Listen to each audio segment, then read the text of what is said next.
दोस्तों, प्रधानमंत्री मोदी के इस्तीफे की मांग अब धड़ल्ले से उठ रही है और इस मांग को सबसे पहले उठाने वाले खुद भाजपा के वरिष्ठ नेता हैं।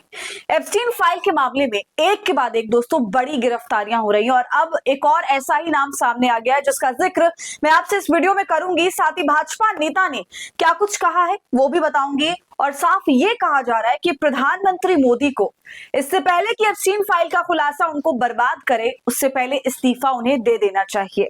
जी हाँ, और इसी के बाद से भारत में भी इस्तीफे की चर्चा जो है वो शुरू हो गई है। आपको विस्तार से मामला बताएंगे इस वीडियो में। कौन है वो भाजपाई नेता, इसकी भी चर्चा करेंगे, तो आप कहीं मत जाइएगा, वीडियो को पूरा देखिएगा। नमस्कार, आदाब, आप देख रहे हैं खबर अड्डा और मैं हूं आपके साथ सुम्बुल ईरम। वीडियो शुरू करने से पहले दोस्तों आपसे एक छोटी सी अपील। आप हमारी आजाद पत्रकारिता को पसंद करते हैं और चाहते हैं कि हम इसी तरह सत्ता से सवाल करते रहें, गोदी मीडिया का सच आपको बताते रहें, तो हमें आपसे आर्थिक सपोर्ट की जरूरत है। आप स्क्रीन पर दिए क्यूआर कोड या फिर यूपीआई आईडी के जरिए हमारी मदद कर सकते हैं। दोस्तों, आप सभी जानते हैं कि एप्स्टीन फाइल ने दुनिया भर के ताकतवर लोगों की नींद उड़ा दी है। कई बड़े नाम सामने आए, कुछ ने माफी मांगी तो कुछ ने अपने पद से इस्तीफा तक दे दिया। लेकिन मैं आपको बता दूं कि सबसे बड़ा धमाका तब हुआ जब ब्रिटेन में उसके शाही परिवार के पूर्व सदस्य प्रिंस एंड्रयू को उनके घर पर पुलिस ने छापेमारी कर गिरफ्तार कर लिया। वो खबर ह्यूज थी दोस्तों। एप्स्टीन कनेक्शन, सार्वजनिक पद का दुरुपयोग और सेक्स ट्रैफिकिंग के शक में ब्रिटेन में कानून ने ये साफ संदेश दे दिया कि कानून से ऊपर कोई नहीं है, चाहे वो राजा के छोटे भाई क्यों ना हो। और अब देखिए, दूसरा मामला भी ब्रिटेन का ही है। गिरफ्तारी हुई है, इस्तीफा हुआ है, जिसने सबके होश उड़ाए। इस फाइल ने अच्छे अच्छों की असलियत सामने ला दी। आप ये खबर देखिए। सबसे पहले अल जजीरा की लिखा है, पूर्व यूके दूत मेंडलसन को एप्स्टीन से संबंधों के लिए हिरासत में लिया गया। जी हाँ दोस्तों, पूरे मामले पर देखिए पत्रकार प्रभाकर कुमार मिश्रा क्या कह रहे हैं। पीटर मेंडलसन भी पूर्व राजदूत हैं। मेंडलसन अमेरिका में ब्रिटेन के राजदूत थे। जेफरी एप्स्टीन के साथ उनके संबंधों के लिए कल उनकी गिरफ्तारी हुई थी। हालांकि उन्हें बेल मिल गई। ब्रिटेन वालों को इंडिया वालों से सीखना चाहिए, पूरी नहीं तो आधी ही सही। देखा आपने दोस्तों, बात यह है कि कम से कम बाहरी मुल्कों में बड़े पदों पर बैठे लोगों को उनके किए की सजा दी जा रही है, उन्हें अकाउंटेबल ठहराया जा रहा है। गिरफ्तारी हो रही है, इस्तीफे हो रहे हैं, यहाँ तक मामला पहुंच तो रहा है, मगर भारत में तो इस मामले पर कोई सुध तक लेने को तैयार नहीं है। अकाउंटेबिलिटी की बात तो आप करिए मत। प्रधानमंत्री मोदी इकलौते ऐसे प्रधानमंत्री आप जानते हैं दोस्तों जिनका इस फाइल के अंदर नाम है, जबकि जेफरी एप्स्टीन 2002 से एक्टिव था इस काम में, मगर नाम भारत से सिर्फ पीएम मोदी और उनके पार्टी के मंत्रियों का ही आ रहा है।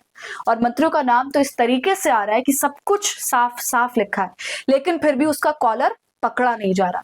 और दोस्तों, इसी बीच अब भारतीय जनता पार्टी के ही वरिष्ठ नेता सुब्रमण्यम स्वामी ने बखिया उधेड़ दी, सवाल पूछ लिया, स्टेटमेंट दिया बाकायदा और ये कहा कि इससे पहले एप्स्टीन फाइल प्रधानमंत्री मोदी को डिस्ट्रॉय करते, उन्हें खुद ही इस्तीफा दे देना चाहिए। आप ये ट्वीट देखिए, साफ लिखा है इसमें क्या कह रहे हैं स्वामी। और दोस्तों, ये मुद्दा आया है प्रधानमंत्री मोदी के भाषण के बाद से। वो भाषण जिसमें प्रधानमंत्री मोदी कांग्रेस को कह रहे हैं कि आप तो पहले से ही नंगे हो, कपड़े उतारने की क्या जरूरत थी। इस तरीके का घटिया बयान पीएम मोदी के मुंह से सुनने के लिए मिला, जिस पर एक ट्विटर यूजर ने ये कहा कि लगता है प्रधानमंत्री के अंत की शुरुआत हो गई है, यानी उनको इस तरह के बयान देने पड़ रहे हैं। इसी पर स्वामी कहते हैं कि उन्हें तो क्विट कर देना चाहिए। और दोस्तों, ये बात अब तो राहुल गांधी भी कह रहे हैं कि प्रधानमंत्री मोदी ने संसद के अंदर अपना डर दिखाया और ये बोलने के लिए नहीं आए, उनसे बोला ही नहीं गया, किसी तरह का कोई जवाब नहीं दिया गया और उन्होंने ढाल बनाया किसको? जनरल नरवणे की किताब को, जबकि ऐसा था नहीं।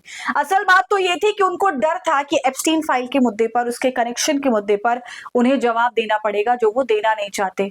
उनके मंत्री हरदीप पुरी के ऊपर जवाब देना होगा, वो जो देना ही नहीं चाहते, जिसकी वजह से पूरी तरीके से फंस सकते हैं। ऐसा राहुल गांधी ने साफ तौर से कहा। और दोस्तों, अब सुब्रमण्यम स्वामी भी कह रहे हैं कि एप्स्टीन फाइल का मुद्दा प्रधानमंत्री मोदी को खा जाएगा। क्यों खा जाएगा? क्योंकि हम लगातार आपको ये दिखा रहे हैं कि कितने ईमेल्स में इन तमाम नेताओं का नाम सामने आ रहा है। और हरदीप पुरी की तो अब हद ही पार हो गई दोस्तों, क्योंकि अब उनके मामले में नया खुलासा हुआ जिसमें ये देखने के लिए मिल रहा है कि उनकी बेटी की कंपनी को एप्स्टीन समेत 30 इन्वेस्टर्स ने करोड़ों डॉलर्स दिए, करोड़ों, हजारों करोड़ों। तो ऐसे में जवाब कब देंगे हरदीप पुरी? जिस तरह से उन्होंने अपने मामले में सफाई दी, मीडिया के आगे झूठ झूठ बोला, कि वो 3-4 बार मिले और सिर्फ काम की वजह से मिले, जबकि ईमेल्स में तो ये पता चल रहा है कि हरदीप पुरी के एग्जॉटिक आइलैंड जाने की बात साफ तौर से उन ईमेल्स के अंदर लिखी हुई है। इसके अलावा दोस्तों उनकी बेटी का मामला भी अब सामने आ गया, तो सिर्फ हरदीप पुरी ही मिले हुए नहीं थे इस खेल में, बल्कि अपने फायदे के लिए पूरे परिवार को भी मिलाया हुआ था। और अब सच्चाई सामने आ रही है, तो ना भारतीय जनता पार्टी के मुंह से कुछ निकल रहा है, ना मोदी जी के और ना ही हरदीप पुरी के। ऐसे में सवाल उठना तो लाजमी है ना कि आखिर कब इस मुद्दे पर जवाब मिलेगा। यही सवाल राहुल गांधी भी लगातार पूछ रहे हैं और बोल रहे हैं कि आप हमसे शर्म की बात कर रहे हैं, शर्म तो असल में आपको आनी चाहिए, क्योंकि आप ऐसे इकलौते प्रधानमंत्री हो जिसका नाम एप्स्टीन फाइल में है। आपको तो इस्तीफा दे देना चाहिए, जनता को जवाब देना चाहिए कि आप उस घटिया सेक्स ऑफेंडर के साथ कर क्या रहे थे। दोस्तों अब आप बताइए आपका इस पूरे मामले पर क्या कहना है, आपको क्या लगता है, कमेंट कर जरूर बताएं। वीडियो को लाइक और शेयर कर लें। ऐसी तमाम अपडेट्स के लिए खबर अड्डा को यूट्यूब पर सब्सक्राइब कर लीजिए।